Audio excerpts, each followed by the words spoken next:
Yep, let's roll. I knew we had to get a packed football show here for the people to start their weekend off right. And my biggest question was, what are these teams doing in the NFC that are going to stop the Lions from ultimately getting to that Super Bowl? And I think we start with the heaviest hitter of them all, the one that kept them out of the Super Bowl last season. I think we start with the San Francisco 49ers. How do you feel about the rematch going up against San Fran if you have to in the NFC Championship to get back to the Super Bowl? How can the Lions find a way to win this game against the San Francisco 49ers? So we talked about this specific thing. I think what killed us in that game was the ability to run by Brock Purdy. The biggest difference in the back half of that game is Purdy scrambling in those situations where we couldn't. If you watch the first half, a lot of the situations that Purdy was in, we threw the interception to Malcolm Rodriguez. He had a couple of pass breakups. They only scored those 7 points in that first half. In the second half, he started running. And that started opening up things. You got guys in the backfield that are second-guessing if he's going to run or if he's going to throw the J check or whatever the situation may be. I think this year we'll fare better against them or against any running quarterback for this two simple reasons. Not even simple reasons. I'll give them more credit than that. They're not simple at all. DJ Reader just commanded the extra attention that he will and just for sure filling a lane where if he is going to run, it's going to have to be in an outside. There's no more of that scooting in the middle type shit, you know? Number two, just Jack Campbell. Jack Campbell's being more aware. Jack Campbell having those clear lanes to run through to tackle a running quarterback. I think we fare well against the 49ers. I think I said it last year even too, that I was more confident of us going against that 49ers team than I was the Eagles team at the beginning of the season. Now, obviously, as the season went on, Jalen Hurts got hurt. And then that offense kind of came repetitive, elementary, high schoolish, where you knew what they're going to do every single game. Obviously, I didn't know that was going to happen. I thought, what's their Sirianni? I thought he had more in the bag. Yeah. Turns out he didn't. Talk about a meltdown. But that's we'll why get to them. That's why I was more scared of that team, though, because Jalen Hurts obviously is more mobile than Purdy. Yeah. This team maybe is the most talented team in the whole entire NFL. It's the 49ers. They had 7 All-Pros last season. You think about McCaffrey, Warner, Trent Williams, George Kittle, even the fullback Juszczyk, and then Ayuk. This team is absolutely stacked, and I didn't even mention Deebo Samuel. You know, so I think for the Lions to match up with them, I think we saw it happen last season in the NFC Championship game. Our inexperience came out. When you think about the ball to the face mask on Kindle Vildor, you think about the drops from Josh Reynolds, you think about the fumble from Jahmyr Gibbs. Those little things add up, and they add up to a loss in the NFC Championship game, blowing a lead. So I think the attention to detail is going to be the most important thing against the San Francisco 49ers, because you are not allowed to make mistakes like they did. Because obviously you saw what happened and they ended up blowing that 17-point lead. I think the attention to detail and staying away from turnovers is the biggest key in beating, you know, the super team that is the San Francisco 49ers. I would say also, if I can add to a point, add a point to that, is our biggest struggle last year, which was the third quarter. Like during the third quarter, most games, that was like our lull spot, and that was when the 49ers got back in the game. So if we literally didn't have a low spot third quarter, the 49ers didn't play that crazy fourth quarter. Like it wasn't that like of a big discrepancy in the fourth quarter. So we literally lost the game because of the third quarter. So if we can clean that up, I feel this Lions team will definitely be like definitely be good. Which is something that I brought to the attention earlier in the offseason when I talked about this Lions team, is that those second half adjustments or lack thereof seem to be a problem with the Lions. And I don't know if it's a message of Dan Campbell just, you know, kind of saying, hey, just go out there and keep fighting and being motivational rather than tactical X's and O's, and the other team making the adjustments at halftime. But we saw quite a few games last season where the third quarter flipped against the Lions and not in their favor. So that is something to monitor. But you're right, Nick. This is top to bottom. The Niners are the most talented team, one of the most talented teams in the NFL, arguably the most talented. But you know what?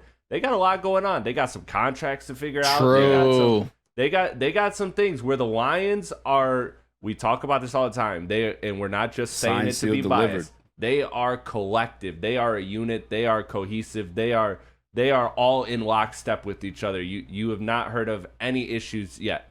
So I think that's something that will play to the Lions' advantage and could potentially play to the 49ers' downfall. There was there's multiple things too, right? Like remember in Dan Campbell, he said it just the other day. We played on this show. Like the difference was just these guys not knowing where to send the extra help in those moments.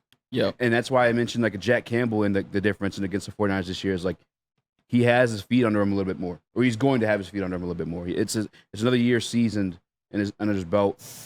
He's played against this skill level. He knows what to expect. He knows how to treat his body.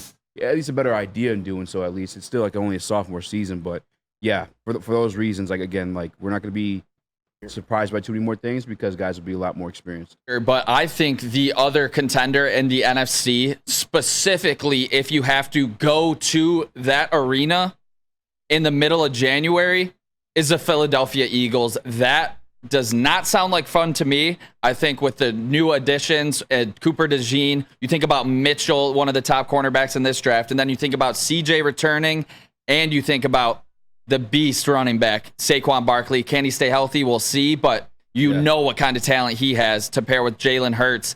How do you think this Detroit Lions team matches up specifically against the Philadelphia Eagles? And would you be worried if we had to travel there in the playoffs for an NFC championship game? They're probably. I'll Say it. I think I'm nervous about them again this year more than the Niners. Whoa. I mean, we saw us play the Niners and dominate that situation up until a couple blunders ourselves. You point in the mirror and blame on us. The Eagles, yeah, they fell apart in the back half of last season, but they kind of patched those things up. And I don't know what type of coach Nick Sirianni is, if like because the thing I was nervous about when we hired Dan Campbell is obviously the first impression. He's a rah-rah guy. You get, that's what you think. And the rah-rah can grow tired when there's no reward after it. You know what I'm saying? You just all this young, let's go, and then you're nothing to, you know what I'm saying? It's like, yo, you give us the same speech every time, and we've never done shit for it. I feel like Nick Sirianni can wear thin that way, and that's why he bounces through different coordinators and whatnot, but you can't deny the issues that they had. Again, that offense got elementary. They addressed that with, he used to be Kellen Moore. They grabbed Vic Fangio for the defense.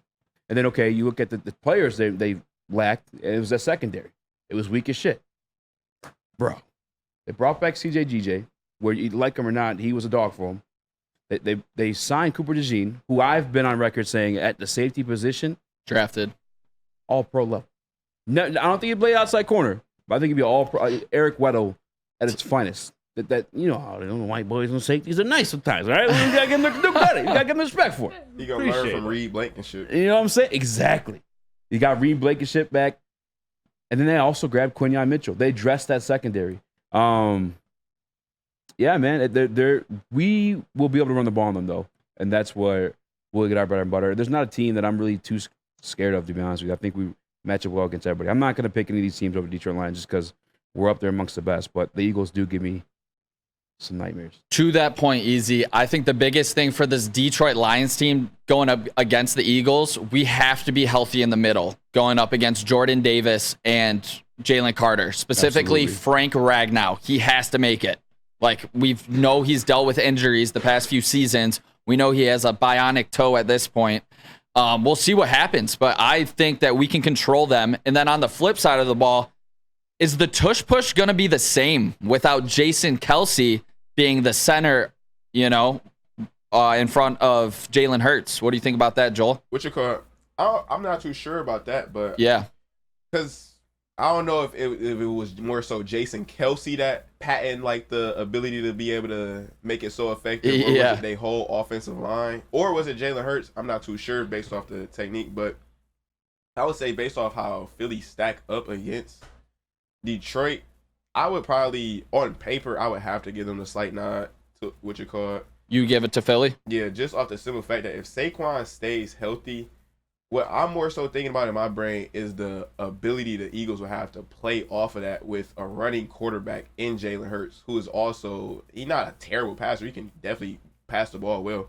So you got a able passing quarterback and a great running quarterback too at the same time. And if you pair him with that running back of a Saquon Barkley caliber, I think the Eagles could be scary if they like find a way to like find a nice way to like work and disguise them together, like with some read option and like RPOs. A lot of that, they could be scary that way. And by the way, real quick too, I don't know if you guys noticed, but Detroit Lions, a few times it wasn't like the patented tush push from the Philadelphia Eagles, which, as you said too, though, Kelsey was a big part of that. Massive. But we stopped the tush push. You guys remember multiple times last year.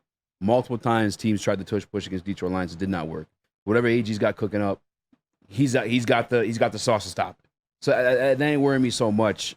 They do, again, that's the team I would worry about the most probably just because everything they got. But I truly feel the brand of football that we play is just that punching them out football with our offensive line and these duo of running backs. We have odds. We have chances to win against anybody. Could they back up Kenneth Gainwell or Boston Scott? I believe it's Gainwell again, but I could be wrong. I'll double check on that one. Yeah, the thing that scares me the most with Philly has to be the quarterback in Jalen Hurts. When you think about us defending running quarterbacks, I swear we have not been able to for my entire life, but specifically like the last few seasons. Yeah. We saw Lamar Jackson absolutely dominate this Detroit Lions team. So that's where Jack Campbell's development has to come into play when you get into the playoffs and when these quarterbacks can take off. We saw Purdy hurt us last season. A guy like Jalen Hurts, Jack Campbell has to be on lockdown at all points every single time. Eyes on Jalen Hurts, because that's when you can actually he can take over a game with his feet. I already commented in the Woodward Sports chat, but if we have any audio listeners, I cannot wait for Amon-Ra to catch. If we match up against them, Amon-Ra catch a ball somewhere in the middle of the field and just absolutely fucking stiff arm CJ to oblivion. Yeah. Same way Christian McCaffrey got him. You gonna do a little screen recording and tweet it back at him? Oh, for sure. Hell yeah. Have to keep it going. I think he's blocked me by now. Oh, really? Yeah, he did. You scared? I'll post it. Yeah. We'll get it going. Hey, you know what I'll do? I can't even go that far. Y'all know who I'm linked up with. I can probably get you share that one for me. But all right, another team, moving on. NFC East, another team in that division. Summer Bunny. Shout out Dallas, because long live Cowgirls, Dallas Cowboys. How do you feel? I don't even think they're contenders, but the over/under has them right there. I believe they have the same. I think they have the same over/under as the Detroit Lions. The Cowgirls. Are you scared of them at all? No. Easy. No, I'm not. I am not. Does anything on their team scare you? No. I mean, CeeDee Lamb and Dak is their lethal combination. We saw what they were, but we limited that duo itself to be in a position to win. And we're going to be I believe we're going to be a better football team next year. So as much as CeeDee and Dak do damage against everybody, mind you, the teams they played last year were complete ass. I had a guy that I respect on this show to try to talk him out of the Dak stuff because I respect him so well. And he still hyped up Dak. He's like, Dak did so well last year. Then he got to the playoffs. Yeah, because he actually played a team above 500. Like, they just so overhyped, so overrated. Our secondary, beyond just the pieces we have starting, we also have a little bit of depth of it too. No, the Dak, this shouldn't be on this list. Yeah. Who is the running back? Can somebody tell me? It's Zeke. Zeke, again, right? Yeah, Zeke. That's how bad they re-signed Zeke, who looked bad last year too. Yeah. He had a little short yard situation. He's not the same guy. The running back position declines for that reason. Get the Cowboys off this fucking list. I am not scared of them at all, and we are coming for revenge this season in Jerry's World. For the third year in a row, we're playing in Jerry's World. Not scared of them at all. We have the cornerbacks now to guard a guy like CeeDee Lamb. The only player on this team that scares me is a guy like Micah Parsons, but I think Penei Sewell has his number, to be quite honest. And if you want to line him up on the other side on Taylor Decker, be my guest. But that's the only thing that would scare you if Parsons can like absolutely take over the game. But I do not see that happening against this Detroit Lions offensive line. Cowgirls, non-contenders. Everybody asking where Spinny is. You ever watch Forrest Gump where I just ran. Just run. I don't know why I was running. He been running. He been running. That's what Spinny. He was looking over Jenna. Jedi.